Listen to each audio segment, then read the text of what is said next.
good morning each and everyone. So today we're going to discuss anew about the lesson 2, which is the philosophical perspective on education. So we will introduce anew the 7 educational thoughts or philosophies. But before that, let's start first the overview of these lessons. World philosophies. So when we say philosophy means love of wisdom. It is made up of 2 Greek words, which is the philo and sophos. So when we say philo means love and sophos means wisdom. So it is a set of philosophies, principles that guides professional action through the events and issues teachers face daily. So the source of educational philosophies are: first is your life experiences. Second, your values to the environment in which you live, interaction with others, and awareness of philosophical approaches.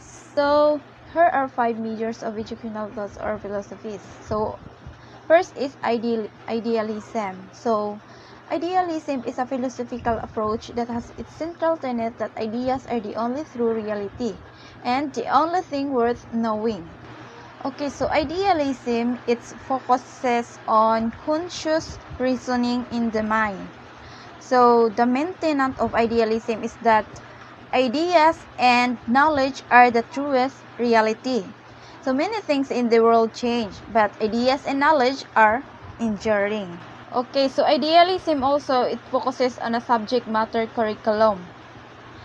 The aim of this idealism is to discover and develop each individual's ability and full moral excellence in order to better serve society. So also the curricular emphasizes is subject matter of mind, which is the literature, history, philosophy, and religions. It also teaching methods focused on handling ideas through lecture and discussion. So in general of idealism is believing or pursuing some perfect vision or belief of people. Like for example, in idealism, it is believing or they think that they can save the world. So it is a tenant conscious reasoning in mind. So the next aspect of philosophical perspective on education will be discussed on my co-member. So that's all. Thank you. Now, let's proceed to the second philosophy in education, which is realism. What is realism, by the way? So, realism in philosophy refers to the view that the reality of any material objects exists in the external world independently of the human mind. Reality is what actually exists. What you can see, the ultimate reality is the physical objects. So everything that you can see that is real are real. That is need to be studied for long. The focus is the body. From the mind, the move away is towards the body idealism. Focus on the mind ideas is thinking. The realist focus now on the body because we can touch, feel, you need hands, legs, your touch, and feel, observe, and all wonderful stuff you do to experience the reality of real world. That's what realism says. What all exists needs to be explored, learned from, and that is what we need to share. Realism is truth, objective, what can be observed. For example, the maple tree that I see with my naked eyes is existing in concrete reality and is not just an abstract concept produced by the mind as the idealist would have us believe. Hence, that the fact that the maple tree exists in the external world and has properties of its own, such as hardness and thickness, that maple tree is independent of anyone's perception. It is therefore real. The realist curriculum emphasizes the subject matter of the physical world, particularly science and mathematics. The teacher organizes and presents content systematically with a discipline, demonstrating use of criteria in making decisions. Teaching methods focus on mastery of facts and basic skills through demonstration and recitation.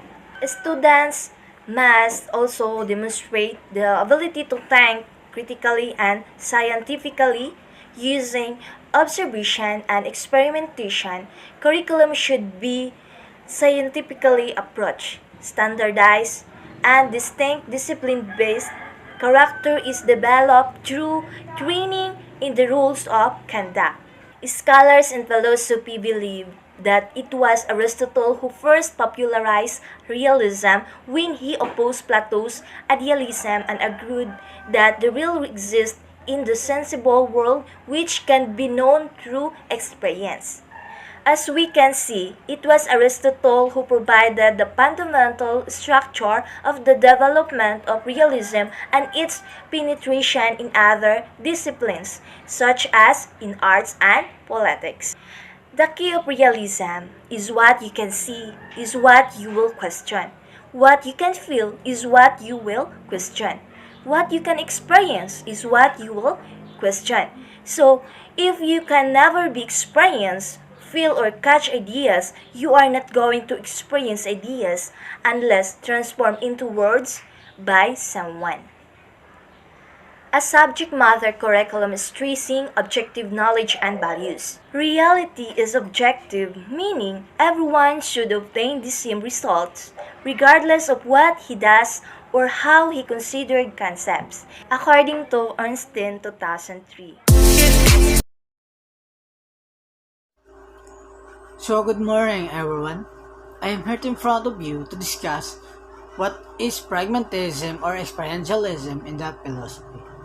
So before we go further to our topic for today, let us define first what is pragmatism and experientialism. So pragmatism is the ideal that a person cannot think or even feel truth, but can only discover it by attempting to live it. Truth is not what is consistent or what is empirically adequate, but what is experientially workable. So in the pragmatism, people not believe on the words, but they believe on what they see in their eyes and what they experience in that certain situation. He want to know what it is, and words is not enough for them. So he want to try it, or so he want to discover it by attempting to live it. In the experientialism is a philosophy that can accept experience is the final court of appeal. The experience may be unique or general, private or social, but it is always the self-assisting character of the experience that verifies the truthfulness of any claim. So in the experientialism, the experience is always the truth, and that is what is believed. So the experience is a mass. One of the key thinkers who exposed the pragmatism was Charles Sanders first in 1839 to 1914. He considered the father of the pragmatism. So he is the one who proposed, he want to expose the pragmatism. So in the pragmatism, is the only those things are experienced or observed are real. So in the pragmatism, he is not believed on words, or he is not believed on what they heard. So he believed that those things are worked by seeing in their eyes and by experience it. In the late 19th century, American philosophy focused on the reality experiences. But in the pragmatism, believe that the reality is constantly changing, and we learn through applying our experience and truth to a certain problem as they arise. Yes, in the pragmatism, the reality is constantly changing, because in a certain problem, we learn a lot, and our experiences we can apply it in that certain things. And like for example, in the religion. So the example of the religion is like a Muslim. So many of people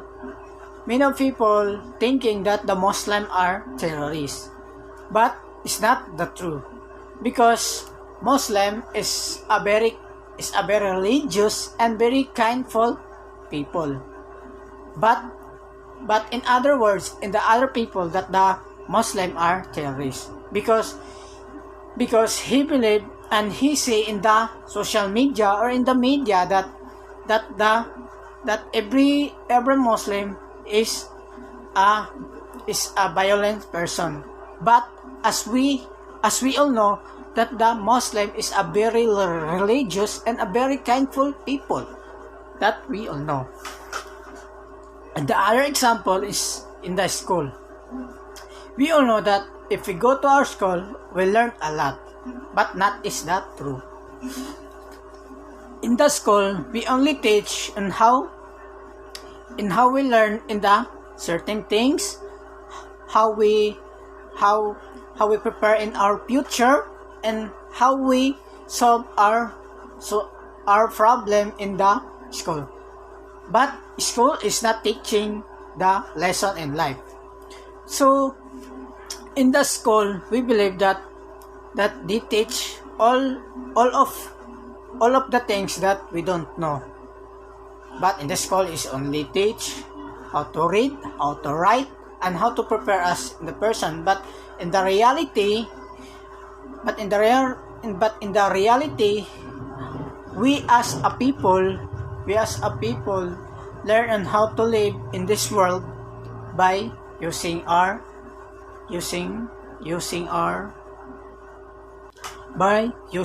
own experiences and life. And like other in the example is in the lab life.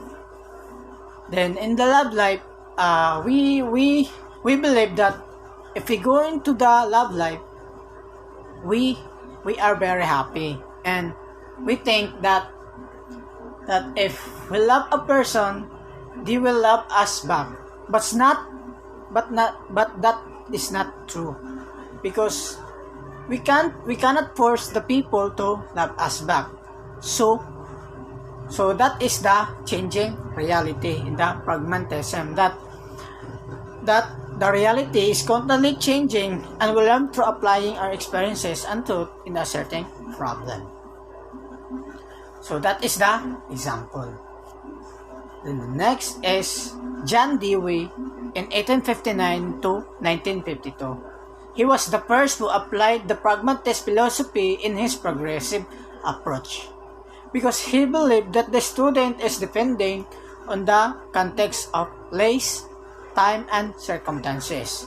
They also believed that students must learn to work together to develop their character to have more democratic society and environment.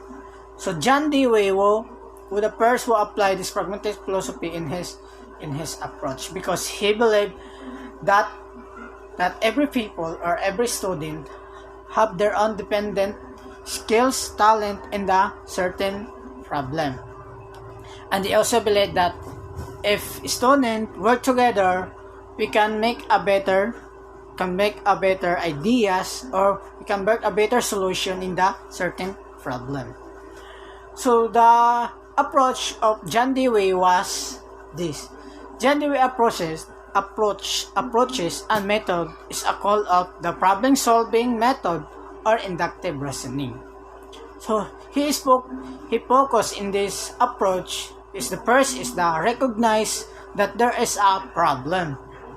Second, clearly define the problem. Third, suggest possible solution. Fourth, consider possible consequences. 5. Observe and experiment to either accept or reject the ideas as absolutely true. So this is the focus of his approaches. And they also focus that the student should apply their knowledge in the real world situation to experimental inquiry, to practice their social interaction, and to have a good attitude to become a good student as well as a good citizenship in the nation. So I also believe that his approaches are very, very, very reliable, because as we all know, in the certain problem or the real world situation, we recognize that what is the problem, and we clearly define that the problem, and we also look that that all the problem are have a solution. And we also consider what is the consequences to our decision in that certain problem. So John Dewey, who was the first apply his approaches by his pragmatism, and his method is called a problem solving method and inductive reasoning. So pragmatist educator is also value their flexibility in teaching method to accommodate individual and special needs. So in the pragmatist, the educator must be flexible to their student by giving her student a teaching method that his student can cap up to their lesson. Pragmatism and experientialism is the leverage the interest of the individual, promoting teacher to instruct their students in how their interests are connected to the body of organized knowledge, scientific, and otherwise already existing in the world. So in the pragmatism and experientialism, the teacher or the student are practiced to organize their knowledge, their scientific belief, and otherwise they also prepare to the already existing problem in this world, so that our students are prepared for it and they can handle it by itself or by using his knowledge for that certain problem. Then the pragmatism or experientialism, he is the problem solving. He is the central to the philosophy of pragmatism and experientialism, and take place in our real world settings or using the real world scenario. So by teaching pragmatism or experientialism, he is focusing to the problem solving, to able that the student or the people will always ready to the future problem that he face, so that the students are he already practice it by the real world scenario that in that certain problem that he teach. So the student he will learn in that problem, and he will learn on how to give a solution in that certain problem. So I think that is all for today. So I hope you can learn that what is the pragmatism and experientialism all about. So thank you for listening again. Good morning. Hi, I am Holy Grace Lihop, and now I'm assigning to report the topic about existentialism. So what is existentialism? Existentialism is a teaching and learning philosophy that focuses on the students' freedom and agency to choose their future. Thus, they encourage all students to exercise personal agency and create their own meaning for life. And a philosophy that emphasizes individual existence, freedom, and choice. It is the view that humans define their own meaning in life and try to make rational decisions despite existing in an irrational universe. So, existentialism is a philosophical belief that we are each responsible for creating purpose or meaning in our own lives. Existentialism is a philosophical movement formally initiated by the Danish philosopher Søren Kierkegaard during the second half of the 19th century and was developed and popularized by the famous French existentialist Jean-Paul Sartre during the post-war period.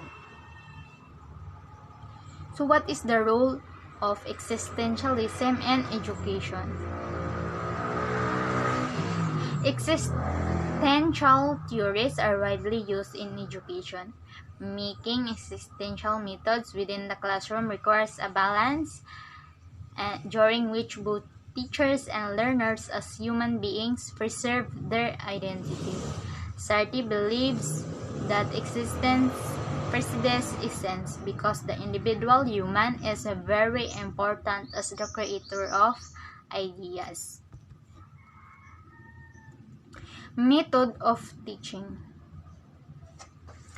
Focus in on the individual. In the teaching history, existentialists focus on the actions of the historical individuals who provide possible models for the student's own behavior rather than emphasizing historical events. So what is the role of the teachers? The role of the teachers is to help students define their own essence by exposing them to various paths they take in life.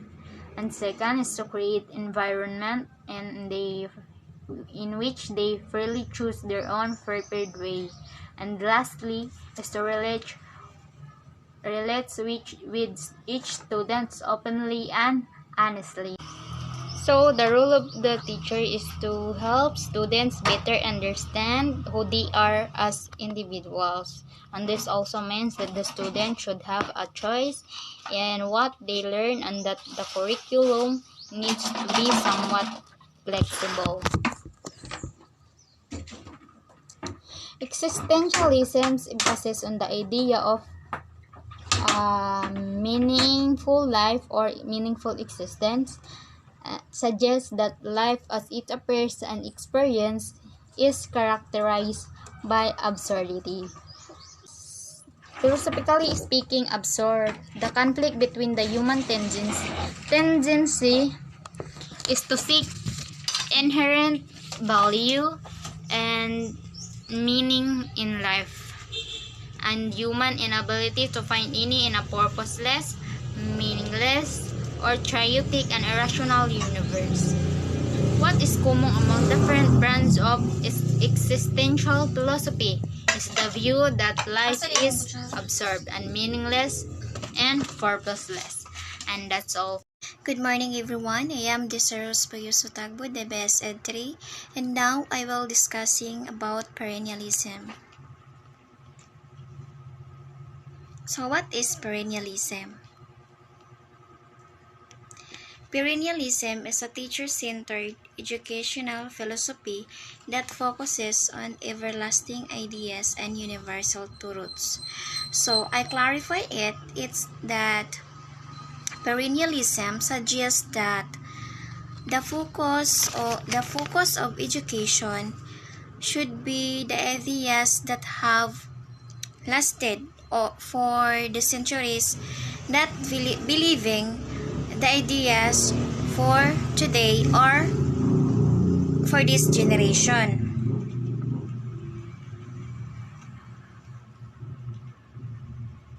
So is one example of a teacher-centered philosophy of education.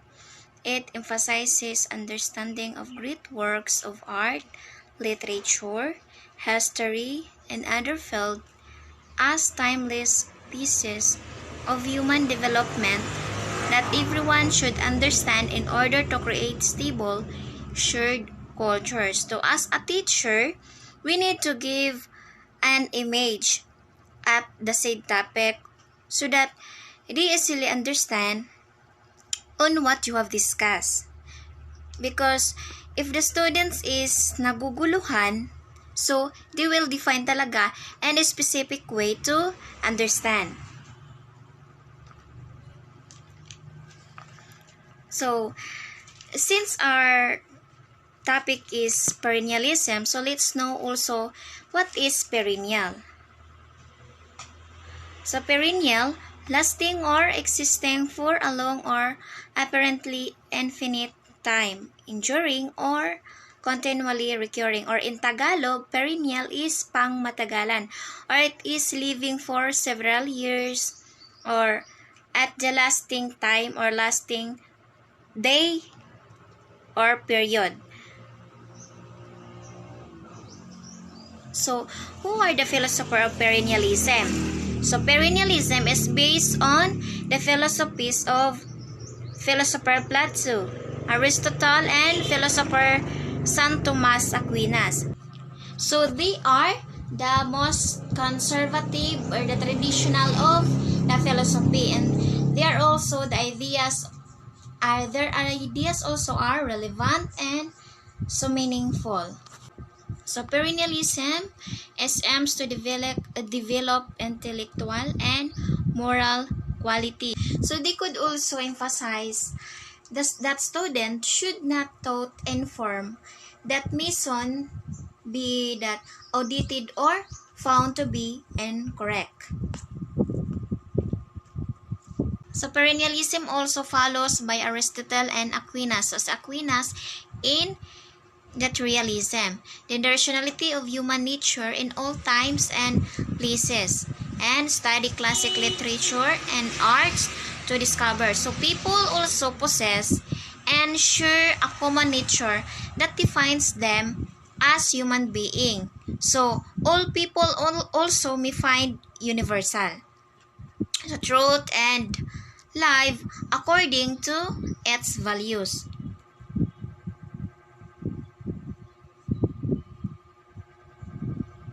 They urge also the students read the great books, works by history's finest thinkers and writers, and develop their understanding of concept about human knowledge. So, para makakuha sila ng kaalaman tungkol sa aklat na ilang babasahin o sa aklat na pag-aralan nila.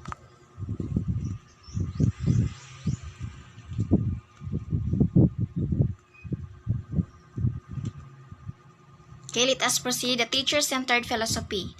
It is focuses on the curriculum and nature need. So the teachers sit in everything according to the syllabus. The teachers are not interested in student interest. So there is also a organizer here, which is the perennialism. So the first one is focus on curriculum. So focus on the curriculum is describing the goals of students, their performances, then the objectives and their plans. The second one is educational leaders. So, who are the educational leaders? Siyempre, the teachers. They are the leader, they are the model of the students. The third one is the sample classroom activity. So, what is the sample classroom activity? Example of classroom activity like debate or the puzzles, then the true words or the role playing, and the oral recitation of the students understanding about that topic. Then the fourth one is goals for students. So what are the goals for students? Of course, the goals for the students are make study habits, then manage their time, then make time to read books, then find to relax after the studying. So the last is role of teacher. So as I said a while ago, teacher must be a leader of the students or be a model of the students regarding to their knowledges and the learnings to share their students.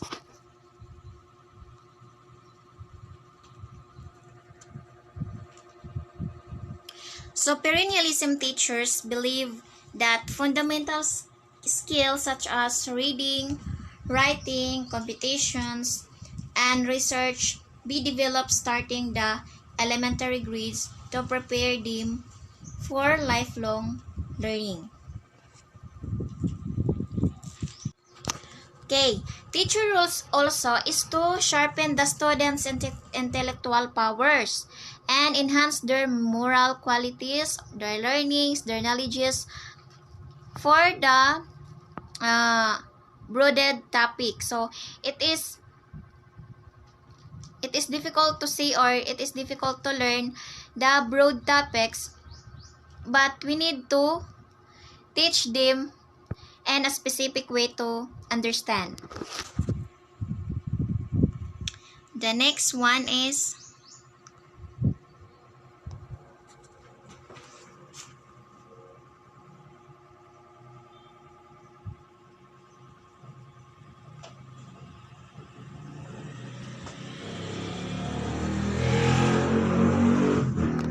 okay. Mortimer J. Adler is an American philosopher, educator, encyclopedist, and popular author. So as a Aristotelian and Thomistic traditions, he also lived or long stretches in New York City, Chicago, San Francisco, San Mateo, and California. He taught also at Columbia University and the University of Chicago, and served as chairman of the Encyclopedia Britannica Board of Editors, and founded his own institute of philosophical research. So Mortimer J. Adler is a philosophical researcher in perennialism.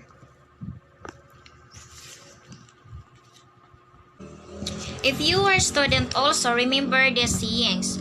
If the teachers are moderator, also students are server as the catcher through the knowledges of teachers going to students learning. And that's all for today. Thank you. Good day everyone. I'm Jenny Chris G. Dumaog, the sixth reporter for the topic Essentialism. So, what is essentialism?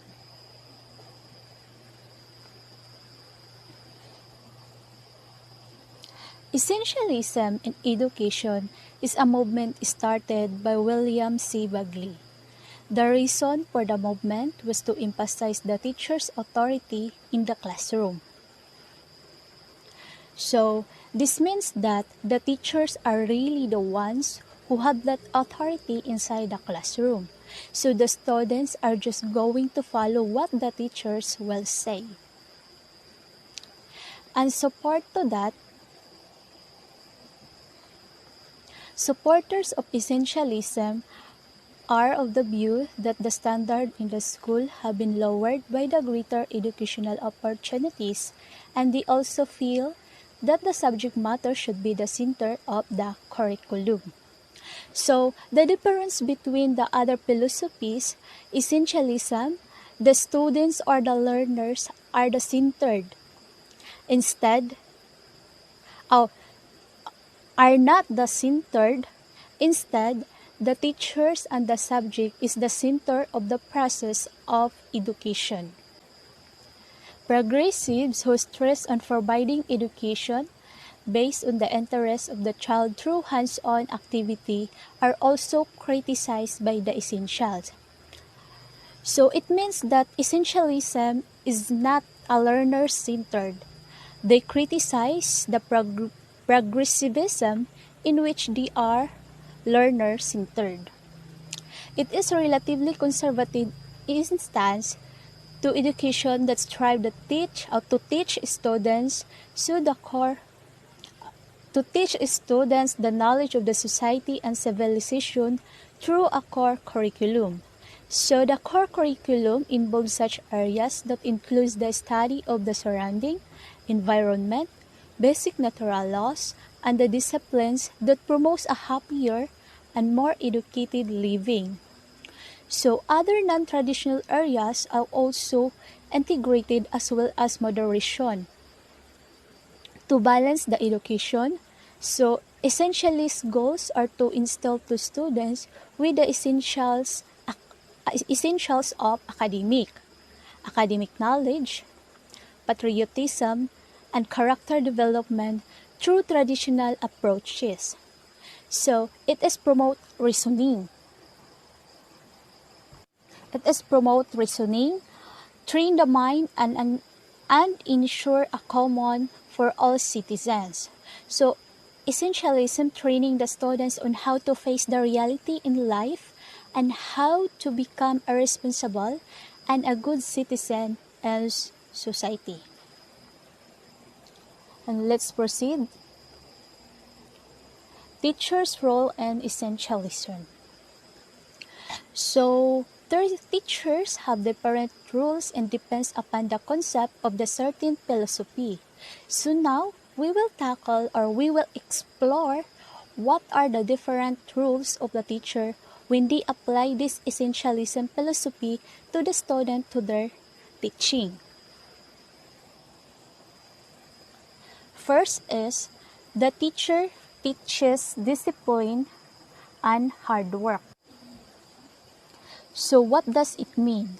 So of course, in traditional way, since essentialism is following the traditional way of educating the learners, so it is very important in essentialism that they can develop students to become well-disciplined person, not just a plain students. Next one is the teacher is an expert of content knowledge. So teacher must really be expert in certain topic or lesson because they are the ones are going to deliver the lesson or share their knowledge to the students. So they will make sure or teachers should make sure that the knowledge or ideas being shared to the students are correct. Next is the teacher is accountable for student learning. Since we are the one who is educating our learners, we are first person who is accountable for learning of our students. So we must be careful in delivering our lesson to the students and approaching them, and we must be careful in everything we do in dealing to our students. In short, we should really make sure those things that we are sharing to them is really correct or it's right. Next is teacher's role as an expert is to impart essential knowledge and direct focus tasks. Teaching strategies. What are those teaching strategies? So here it is. Use instructional strategies. So, a teacher use instructional strategies. A teacher do lecture.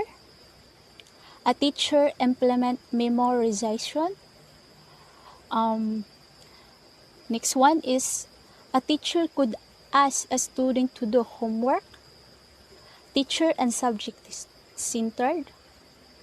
And last one is a teacher always acquire mastery learning. Roles of the students. First is students should be passive and be ready to learn what the teacher presents to them. So it means that it's a spoon-feeding way of teaching, so the students are just listening and the teachers keep on discussing, explaining, and so on so forth. Second one, students should listen and learn. So, of course, how can they learn if they will not listen, diba? Last one is, students should trust the teachers know best. In this philosophy, it is expected, if not all, most of the students will not only possess that most essential academic knowledge, but also skill after leaving school. Also, they will have practical, disciplined minds capable of applying those lessons learned in the real world. Well, so I believe that in this philosophy, essentialism, the students get their money's worth because of the overflowing knowledge. Overflowing knowledge taught to them by their teachers. That's all. Thank you for listening.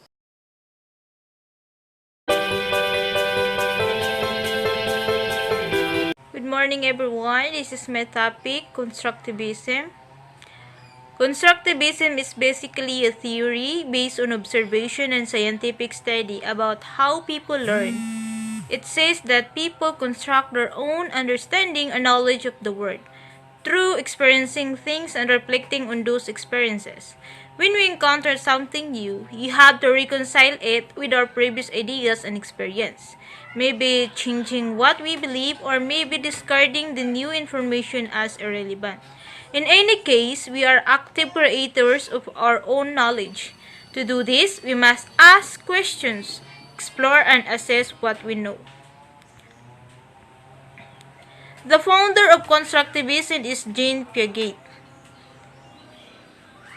The theory of constructivism, formalization of the theory of constructivism is generally attributed to Jean Piaget, who articulate mechanism by which knowledge is internalized by learners.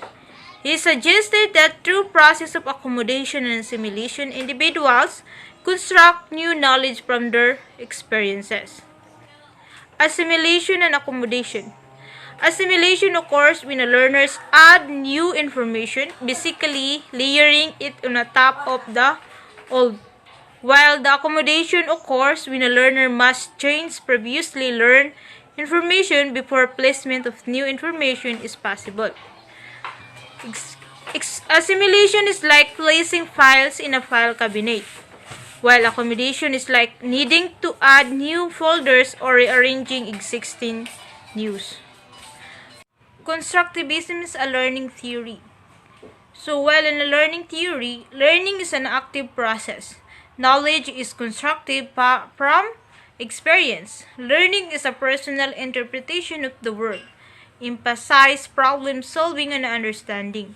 Uses authentic tasks, experiences, see things assessment. Content presented holistically, not in separate smaller parts. Constructivism is a process or the students. He develop own goals and assessment, create new understanding by coaching, moderating, or suggesting, control learning or reflecting, member of community of learners, collaborate among fellow students, learn in a social experience, appreciate different perspective, take ownership and voice in learning process. Constructivism is an instructional strategy. Involves collaboration between instructors, students, and other or community members, tailored to needs and purpose of individual learners. Features active, challenging, authentic, and multidisciplinary learning. Applying constructivism in the classroom. Pose problems that are or will be relevant to students. Structure learning around essential concepts. Be aware that students' point of view are windows into their reasoning. Adapt teaching to address students' suppositions and development. Assess student learning and context of teaching. This is the example, the traditional classroom and constructivist classroom. In a traditional classroom, begins with part of the whole emphasize basic skills, while in the constructivist classroom, begins with the whole, expanding to parts. Strict adherence to fixed curriculum, pursue of students' question or interest. Textbooks and workbooks in constructivism, primary sources, manipulative materials. Instructor gives or students receives. Learning is an interaction building on what students already know. Instructions assume directive authoritative role, while in the constructivism, instructor interacts, negotiate with students. Assessment by a texting or correct answer. Assessment by a student words, observation, point of view, test, process is important as product. Knowledge is inert. Knowledge is dynamic, change with experiences. Students work individually. Students work in groups. Strengths of constructivism. Children learn more and enjoy learning more when they are actively involved rather than passive listeners. Education work-based when it concentrates on thinking and understanding rather than one rote memorization. Constructivism concentrates on learning how to think and understand.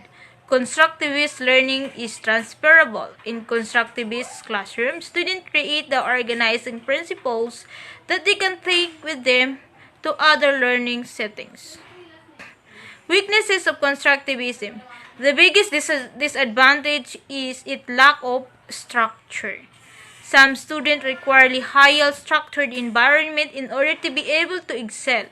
Constructivism calls for the teacher to discard standardized curriculum in favor or a more personalized course of study based on what the student already knows. This could lead some students to fall behind of others. It is also removes grading in the traditional way and instead placing more value on students evaluating their own progress, which may lead to students falling behind. But without standardized grading and evaluation, teachers may not know that the student is struggling. Since there is no evaluation in the traditional sense, the student may not be creating knowledge as the theory asserts, but just be copying what other students are doing. Constructivism shifts emphasis from teaching to learning. Individualize and contextualize students' learning experience. Help students develop process skills and attitudes. Consider students' learning styles. Focus on knowledge construction, not reproduction. Uses authentic tasks to engage learners. Provides for meaningful problem-based thinking. Requires negotiation of meaning. Requires reflection of prior and new knowledge. Extends student beyond content presented to them. So, what does this mean for students, the constructivism? The constructivism in the classroom, students must work on building upon the knowledge they already have. Inferences, elaborations, and relationship between old perceptions and new ideas must be personally drawn by the student in order for the new idea to become an integrated, useful part of his or her memory according to Handley. What does this mean for me? I would definitely use some constructivist method in my classroom because I believe that is well-developed concept. As a student, I definitely learn better when I'm more focused, engaged, and interested as a teacher. It feels good to watch a student expand their knowledge in hands-on way. Thank you.